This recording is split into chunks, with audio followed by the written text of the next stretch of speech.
মধ্য দিয়ে যদি দেশে 1 কেজি বেগুন, 1 কেজি আলু, 1 কেজি আমাদের যে কৃষিজাত পণ্য যদি উৎপাদিত হয়, তাহলে কিন্তু আমরা এটাতেই আমরা সন্তুষ্ট যে 1 কেজি করে করে যদি আমাদের 16 কোটি মানুষ যদি কিছু না কিছু করি, আমরা কিন্তু অবশ্যই লাভবান হব, দেশ উন্নত হবে, জাতি আসলে অন্য দেশের প্রতি হা করে তাকিয়ে থাকতে হবে না পেঁয়াজ আলুর জন্য। তো আমরা টোটাল প্রকল্পটা, এই যে প্রকল্পটা আমরা আসলে দেখানোর মূল উদ্দেশ্যই হচ্ছে এটা, যে মানুষকে জাগ্রত করা, বিদেশের প্রতি আকৃষ্ট না করা। আসসালামু আলাইকুম। ভালো আছেন? জি ভালো। আচ্ছা, এই আপনি এখানে দেখলাম অনেকক্ষণ যাবত আপনি একা কাজ করতেছেন। আপনার দেশের বাড়ি কোন জায়গায়? দেশের বাড়ি ময়মনসিংহ। একটু জোরে বলেন। ময়মনসিংহ? জি জি। আসসালামু আলাইকুম। ময়মনসিংহ। ভাই গাইমা আছেন? সামনে আসেন। আমার সাথে ওই ভাইও আছে। ও, আপনি এই জায়গার মালিক কি আপনি? আমার বড় ভাই। না বলতেছে এই জায়গার মালিক কি? বড় ভাই আমার। ও চাচাতো ভাই। ও আপনার চাচাতো ভাই? ওই দুই সম্পর্কে চাচাতো ভাই। তো আপনি এখানে কাজ করতেছেন কতদিন যাবত? ওই অনেক যাবত, অনেক দিন।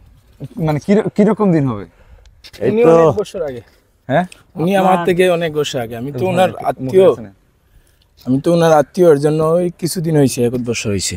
ও 1 বছর হইছে এখানে কাজ করতেছেন। ওনার আত্মীয়? হ্যাঁ, উনি আমার থেকে অনেক বছর আগে, 4 বছর ধরে কাজ করে। ও আচ্ছা আচ্ছা। আচ্ছা, এখানে আপনার আমি দেখছিলাম যখন এদিকে দেখছিলাম যে এই জায়গাটা নোংরা ছিল। এটা কাজ করতেছেন কত বছর যাবত?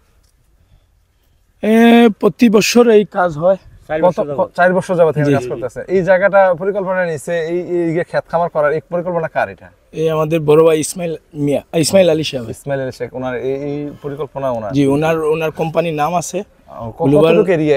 এখানে কি কি আছে? আপনারা প্রকল্পের ভিতরে কি কি কাজ করেন? একটু সামনে আসেন। উনি একটু বেশি বলতে পারবে আমার থেকে। ও আচ্ছা, উনি বলতে পারবে। জি।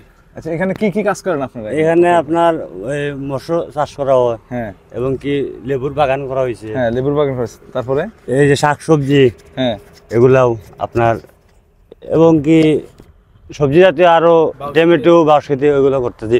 ফরাস লাগাইছি। কি লাগাইছেন? ফরাস। এই যে দেখেন, ওই যে সিমের বিচি। জি জি, সিমের। আর এই লেবু বাগান তো আপনাদেরই? জি জি।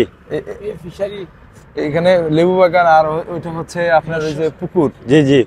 এই পুকুরে মাছ চাষ করেন? জি জি, ওদিকে আছে আরো। ওইদিকে আরো আছে না? জি জি, আসে। প্রতি সিজনে প্রতিটা জিনিসের প্রতিটা কাজ হয়। ও আচ্ছা আচ্ছা, এদিকে আসেন। সময় বিলের কাজ হয়। ও, বিলের কাজ করেন? জি জি, নিজস্ব বিল আছে এখানে। কত বড় দেখেন, বিশাল এরিয়া। এই এরিয়াতে ওনারা এখানে একটা প্রকল্প মানে ফার্ম করে নিয়েছে। গরুর ফার্ম আছে এখানে? জি জি, গরু পালার জন্য এই যে রুম বানানো হয়েছে।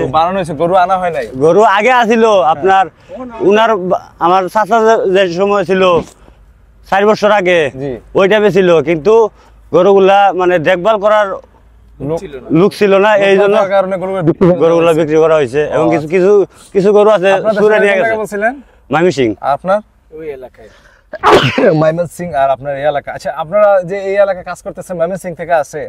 জি। আচ্ছা, আপনার ছেলে মেয়ে কয়জন? আমার 1 ছেলে 1 মেয়ে। 1 ছেলে 1 মেয়ে। এখানে কত পান বেতন? কিছু মনে করবেন না। এই জায়গা বেতন আপনার প্রায় 20,000 টাকার মতো ভাই। 15-20,000 টাকার মতো পান। এই খাওয়া দাওয়া সহ না খাওয়া দাওয়া আলাদা? খাওয়া দাওয়া মাঝনের দায়িত্বে। মাঝনের দায়িত্বে খাওয়া দাওয়া দেয়? জি জি। ও, তাহলে ওনার বাসায় খাওয়া দাওয়া করে। কতজন লোক আছে আপনাদের এই প্রকল্পে? লোক আছে আপনার বর্তমানে আমরা 2 জন আছি, আরো লোক আছে রাত্রে ধরেন থাকে, চৌকিদার থাকে, আরো রাতে পাহারাদার থাকে। জি জি, পাহারাদার থাকে আরো। এই প্রকল্পটা উনি কত বছর? 4 বছর যাবত চালাইতেছেন? জি জি। আগে ওনার বাবা ছিল, এরপরে বন্ধ হয়ে গেছিল, বাদে উনি নিজে দায়িত্ব নিয়ে আবার চালু করা হয়েছে। সরকারি জায়গায় তো নাকি? জি না, নিজস্ব জায়গা। রাস্তা পর্যন্ত নিজস্ব। কতটুকু এরিয়া আপনার? এরিয়া তো অনেক মুশকিল। এই বাইপাসনে ধরিয়া ধরেন এদিকে ডান দিকে বাম দিকে যা দেখতেছেন ওই এক মালিক। এই যে দোকানগুলো সব ওনাদের। ওই যে রাস্তার ওই পাশ পর্যন্ত? জি জি জি, রাস্তার সরকারের তারা রাস্তা নিচে, রাস্তার ওই পাশে আছে। ওই সরকারি বিল পর্যন্ত? সরকারি বিল আছে আপনার। বিলের যে এরিয়া আছে, বিলের সাইড, ও সাইড ধরিয়ে আপনার এই সাইডে আরো আছে আপনার প্রায় 20-30 কিয়ার মতো হইব। 20-30 কিয়ারের মতো জায়গা আছে।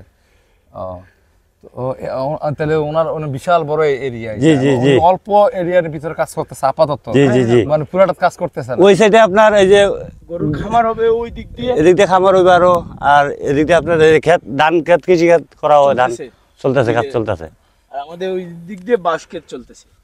কারণ ওই সাইডে তো আপনার পানি উঠে যায়, এই জন্য ওদিক দিয়ে খালি ধান ক্ষেত করা হয়। ওইদিকে তো ধান ক্ষেত করা জি হয়। জি তো আসলে ওই এরিয়াটা তো কোনো কাজ না, শুধু ওই যে বর্ষার সিজনে দেখা শুধু হাওড়ের মাছ ধরা, মাছ এছাড়া আর ধরা। কোনো কাজ নেই এই এরিয়াতে সব। জি আর জি এই এরিয়াতে তো বর্ষার সিজনে পানি উঠে যায়।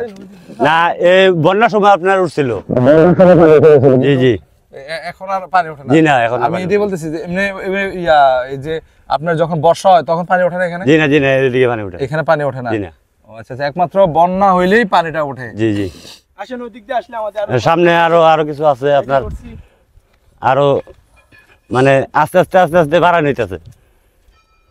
পরিকল্পনা উনি আগে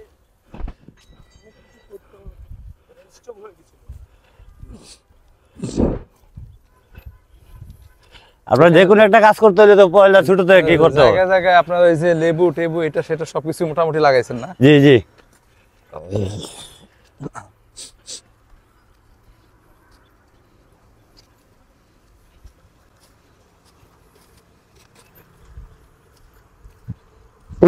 এখান থেকে কি ওনার কি বেনিফিট আসে, লাভবান হয় উনি?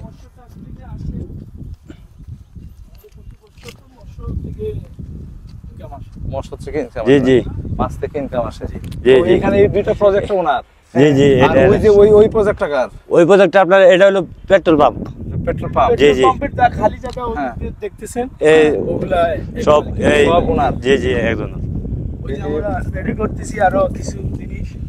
ওই যে ওই দিক দিয়ে মিষ্টি কদু দাও ওগুলা। আর আপনার আপনার অন্যান্য ব্যবসাও আছে আপনার। তো ভিউয়ার্স, আমরা আসলে আপনাদেরকে একটা সুন্দর প্রকল্প দেখানোর চিন্তা ভাবনা করেছিলাম এবং আমরা এই প্রকল্পটা আপনাদেরকে দেখিয়েছি। তো আপনারা আমাদের ভিডিওগুলি দেখেন ঠিক আছে, কিন্তু অনেকে দেখি সাবস্ক্রাইব করেন না। তো আমাদের এই ভিডিওগুলি বেশি বেশি সাবস্ক্রাইব করে দিন এবং লাইক শেয়ার করে দিন। আমাদের একটা ফেসবুক পেজ আছে এই সেম নামই, বাংলাদেশ জনগণ নামে। পেজটাতে আপনারা ঘুরে আসতে পারেন। তো আপনারা যত বেশি ভিউ হবে, যত বেশি দেখবেন, লাইক শেয়ার করে দিবেন, আমরা তত বেশি মানুষকে হেল্প করতে পারবো। তো এইখানে যে আমরা এসেছি, এখানে টোটাল প্রকল্পটা, এই যে প্রকল্পটা আমরা আসলে দেখানোর মূল উদ্দেশ্যই হচ্ছে এটা, যে মানুষকে জাগ্রত করা, বিদেশের প্রতি আকৃষ্ট না করা এবং গণসচেতনতা সৃষ্টি করা, এবং যারা যুব সমাজ আছে তারা যেন এক একটা কাজের প্রতি আকৃষ্ট হয়। বিদেশি যে টাকাটা বিদেশে যাবে, বিদেশে যাওয়ার জন্য যে টাকাটা ব্যবহার করা হবে, কিন্তু তৎপরবর্তীতে দেখা যায় মাইর খাওয়ার একটা ভয় থাকে। কিন্তু এই প্রকল্প মানুষকে ওইদিক প্রকল্পটা দেখান, ওইদিকে প্রকল্প লাভবান যেন হয়, এই বিষয়টাই আমরা আসলে এখানে উপস্থাপন করার চেষ্টা করেছি। তো ওইদিকে দাঁড়ান, সূর্যের রিফ্লেক্স করে। তো আমরা এর চেয়ে বেশি কিছু আমাদের কোনো ইচ্ছা ছিল না। তো আমার একটু ঠান্ডা লাগছে, শীতকালে ঠান্ডা লাগাটা স্বাভাবিক। তো আমার দীর্ঘদিন যাবত ঠান্ডা লেগে আছে। তো ভিউয়ার্স, আমি এই দুইজন ভাই পাইলাম, এই দুইজন ভাইকে আসলে খুব ভালো লাগলো। তারাও এই প্রকল্পের সাথে সম্পৃক্ততা রয়ে গেছে এবং তারা যে প্রকল্পটা করতেছেন কিন্তু বিশাল বড় একটা এরিয়া প্রজেক্ট। এখানে বিশাল বড় একটা প্রজেক্ট নিয়ে তারা কাজ করতেছেন এবং এখানে কিন্তু সম্পূর্ণটা এরিয়া কিন্তু এখানে গরুর ফার্ম, মাছ, তারপর হচ্ছে লেবু বাগান, শাকসবজি সবকিছু এখানে রয়ে গেছে এবং এটার এরিয়াটা কিন্তু অনেক বিস্তর। এটা কি টাওয়ার? না, এই গাছটা কি তেতুই নাকি? তেতুই? জি না।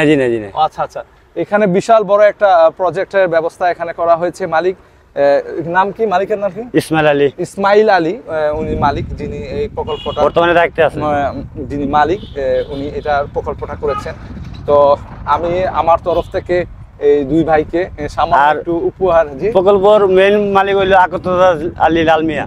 ও আগত আলী লাল মিয়া এটার মূল মালিক ছিল। তো আমরা আমার পক্ষ থেকে আমি দুই ভাইকে দুইটা গিফট করব। তো আশা করি তারা ভালো আছে এবং ভালো থাকবে। তো আর আপনারা সবাই আমাদের চ্যানেলটাকে লাইক শেয়ার করে দিবেন। ওকে, থ্যাংক ইউ ভাই। ওকে, আসসালামু আলাইকুম। তো কেমন লাগলো আপনাদের এই ছোট্ট উপহারটুকু পেয়ে, বা আমরা যে ভিডিও করলাম, আপনাদের কেমন লাগলো? অনেক ভালো লাগছে, ভালো লাগছে। আর এখানে কারণ আমাদের দেখা দেখি ধরেন বাংলাদেশের জনগণ আরো উৎসাহিত হইব, আরো বেকার যারা আছে তারাও যে কোনো কাজে নিয়োজিত হইব। কিন্তু আমার ভাইয়ের সাথে আইসে আমি এই কাজটা আমার খুব উপভোগ করতেছি, খুব ভালো লাগতেছে আপনার। জি জি। তো কোনোদিন করি নাই, আমার খুব মজা লাগতেছে, এটাই খুব ভালো লাগতেছে এটা যে আপনি আমাদের চ্যানেলের নামটা কিন্তু বলে দিছেন। এই যে বাংলাদেশের জনগণ, আমাদের চ্যানেলের নামই হচ্ছে বাংলাদেশ জনগণ। আমরা মাটি ও মানুষকে নিয়ে কাজ করে থাকি এবং দেশ ও জনগণকে নিয়ে কাজ করে থাকি। সবচেয়ে বড় বিষয় হচ্ছে আমরা দারিদ্র মানুষকে নিয়ে কাজ করে থাকি, যারা দারিদ্র সীমার নিচে, যারা তৃণমূল পর্যায়ে আছে, গরিব, দুঃখী এবং অসহায়, তাদেরকে নিয়ে আমরা কাজ করে থাকি। তো আমাদের চ্যানেলটা যেন বেশি বেশি মানুষের দেখে এবং লাইক শেয়ার করে দেয়, এই ব্যাপারে আপনাদের একটু বলে দেন।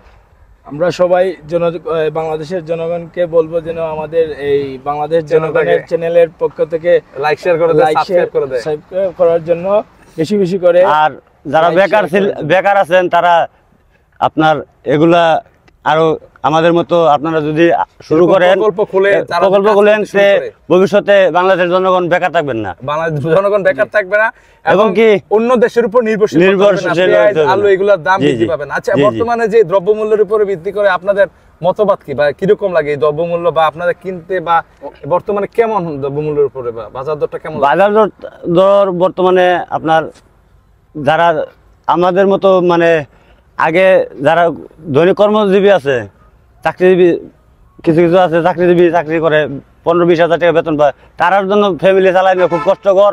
এবং কি নিজে যদি এগুলা দাম বাড়ার কারণ হলো মানুষ কোনো কিছু করে না, মানে দিনে দিনে শহরমুখী হচ্ছে এবং কি গ্রামের জমিটাকে তারা বাড়ি ঘরে রূপান্তর করতেছে, কেউ কাজ করতে চায় না, সবাই শুধু কিনে খাওয়ার ধান্দা। জি জি, এই জন্যই এই বাজার মূল্য দ্রব্যমূল্যর দাম অতিমাত্রায় বৃদ্ধি পাইছে। আমরা 1 টাকা 10 টাকা কেজি কিনে খাইছি গত 10 বছর 15 বছর আগেও, আজ এই জিনিসের দাম অতিমাত্রায় বৃদ্ধি পেয়েছে। আপনার 10-15 বছর আগে আলু আছিল একবারে নিম্নত 8 টাকা, মানে কি 10 থেকে 15 টাকা।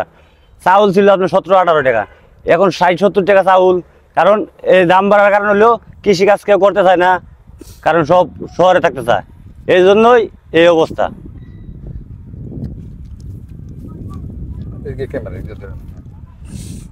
তো আমরা এই যে ভাইয়ের কথায় যা বুঝতে পারলাম যে আসলে কৃষিকে আমাদেরকে অন্তরের অন্তঃস্থল থেকে মন থেকে ভালোবাসতে হবে, এবং কৃষিকে আমাদের আপনায় নিতে হবে। যে আসলে কারণ সরকারকে আসলে দ্রব্যমূল্যের জন্য দায়ভুক্ত বা তাদেরকে দায় ঠিক হবে না। কারণ হচ্ছে সরকার কোত্থেকে আনবে? সরকার তো উৎপাদনের উপর ভিত্তি করে তার ব্যয়টা হয়।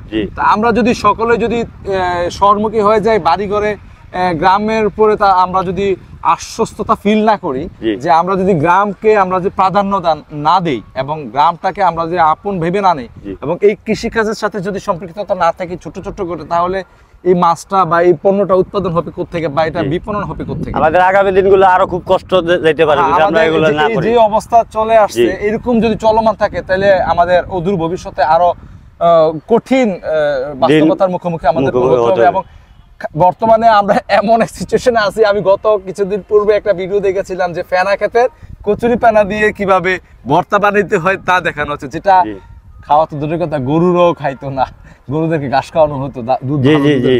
তো সেই দিন আর দূরে নয়, যদি আমরা এখনই সচেতন হই, এই সামাজিকতাকে আমরা ধরে না রাখি, এবং এই যে একটা কাজ, এই কাজটাকে যদি আমরা ভালো না বাসি, তাহলে কিন্তু আরো খারাপ দিন আমাদের জন্য অপেক্ষা করতেছে। আমরা সেই খারাপ দিনের দিকে দিনে দিনে ধাবিত হচ্ছি।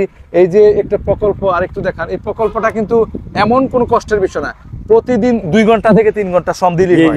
প্রতিদিন 2 থেকে 3 ঘন্টা যদি শ্রম দেয়, তাহলে এত সুন্দর একটা প্রকল্প বাস্তবায়ন করা সম্ভব। এবং যার যতটুকু জায়গা আছে ততটুকু জায়গাতে এখন কৃষি খাতে বিভিন্ন সুন্দর সুন্দর প্রযুক্তি উদ্ভাবন হয়েছে, যেগুলি মানুষকে ছোট্ট পরিসরে, ছোট্ট জায়গাতে বেগুন, বিভিন্ন ফল ফলাদি, বিভিন্ন সবজির উৎপাদনে সহায়তা করে। আপনার ছোট্ট ছোট্ট হ্যাঁ জি বলেন। সকালবেলা ধরেন এগুলা কাজ যদি 2-3 ঘন্টা যে কোনো মানুষ কাজ করে, আপনার তার শরীর স্বাস্থ্য সব দিকে ভালো থাকে, শরীর স্বাস্থ্য ভালো থাকে, রোগটুকু কম হয়। আপনার নাম কি বলছিলেন? মোহাম্মদ এরশাদ আলী। এরশাদ আলী ভাই যদি আমাদেরকে আসলে বুঝতে পারে জিনিসটা, আপনারাও বোঝা উচিত। তো আমি ভাইকে আমার অন্তঃস্থল থেকে আমি আমার ভালোবাসা জানাচ্ছি এবং ধন্যবাদ জানাচ্ছি। ভাই এত সুন্দর একটা কাজ করতেছে। আসলে 10 তলা বিল্ডিং এ থাকা বা মানুষকে শুধু অর্থ উপার্জন করা, সেটা কিন্তু সবচেয়ে বড় বিষয় নয়। তারই পাশাপাশি আমাদের কিন্তু এমন কাজ করতে হবে, উনি কিন্তু আসলে বাংলার একজন মাটিও মানুষ, এবং ওনাদেরকে আমি এতটুকু ওনার কাছে শ্রদ্ধা জানাই, স্যালুট জানাই। এবং ভাইয়ের সাথে আমি একটু কোলাগুলি করতে চাই যে ভাই কিন্তু আসলে খুবই ভালো একজন মানুষ, যে তৃণমূল পর্যায়ে ওনার একটা ফসল ফলানোর মধ্য দিয়ে যদি দেশে 1 কেজি বেগুন, 1 কেজি আলু, 1 কেজি আমাদের যে কৃষিজাত পণ্য যদি উৎপাদিত হয়, তাহলে কিন্তু আমরা এটাতেই আমরা সন্তুষ্ট। যে 1 কেজি করে যদি আমাদের 16 কোটি মানুষ যদি কিছু না কিছু করি, আমরা কিন্তু অবশ্যই লাভবান হব, দেশ উন্নত হবে। জাতি আসলে অন্য দেশের প্রতি হা করে তাকিয়ে থাকতে হবে না পেঁয়াজ আলুর জন্য। তো আমরা সবাই চেষ্টা করব যার যার অবস্থান থেকে একটু কৃষি বিপণন বা কৃষিজাত পণ্য থেকে সাথে সম্পৃক্ততা আসার জন্য। এখন অনেক ছাদ কৃষি দেখা যায় যে ছাদে খুব সুন্দর কৃষি ক্ষেত করতেছে এবং কৃষি ফলন ফলাইতেছে। তো আসলে আমি যে বললাম এটা আপনার এটার সাথে কতটুকু আপনি একমত? একটা অবশ্যই আপনার যে একটা বলেছেন, এবং কি আমি এই যে কাজগুলা করতেছি আমার এতটুকুই ভালো লাগতেছে যে আমি এবং আমার যে মেন মাজন আছে আমরা 2-4-5টা ফ্যামিলি খাইবো, এবং কি এগুলাতে যেসব ফল ধরবে সবজি ধরবে ধরেন আরো 1000 পরিবারে খাইতে পারবে ইনশাআল্লাহ। আলহামদুলিল্লাহ। মনে করেন এতে দেখা গেছে কিছুটা হইলেও তো আপনার দেশের ঘাটতিটা পূরণ হবে, এবং কি আপনার টাটকা সবজি জনগণ খেতে পারবে। তো ভালো থাকবেন, সুস্থ থাকবেন। তো আপনারা আমাদের ভিডিওগুলি দেখেন কিন্তু লাইক শেয়ার করতে চান না ভাই, আমরা আপনাদেরকে এতটুকু বলতে চাই আপনারা আমাদের ভিডিওগুলি দেখেন, লাইক শেয়ার সাবস্ক্রাইব করে দিন। আপনারা যত বেশি লাইক শেয়ার করবেন সাবস্ক্রাইব করবেন বাংলাদেশের জনগণের মানুষ তত বেশি উপকৃত হবে। আমরা তত বেশি সতর্ক হইব, বেকার যারা আছে তত বেকারত্ব বেকারত্ব কমে যাবে। আর আমরা সব সময় তৃণমূল মানুষদেরকে নিয়ে কাজ করে থাকি। আপনারা আমাদের চ্যানেলটা সাবস্ক্রাইব করে দিন, লাইক শেয়ার করে দিন, এবং আপনাদের ভিউর মধ্যে দিয়েই আমরা আসলে সার্থকতা খুঁজে পাই। আপনারা যত বেশি, আমরা বিকাশ নগদের মধ্যে কোন টাকা লেনদেন করি না, আমরা যত বেশি লাইক শেয়ার করে দিবেন সাবস্ক্রাইব করে দিবেন আমরা তত বেশি মানুষকে ডোনেট করতে পারবো। বারবার আমি একই কথা বলি, আপনারা আমাদেরকে সাপোর্ট করুন, আপনারা আমাদেরকে সাবস্ক্রাইব করে দিন, লাইক শেয়ার করে দিন। আপনাদের এই সহযোগিতা আমাদের সবসময় দরকার, আপনাদেরকে সঙ্গে নিয়ে আমরা এগিয়ে যেতে চাই। ভালো থাকবেন, সুস্থ থাকবেন। আসসালামু আলাইকুম।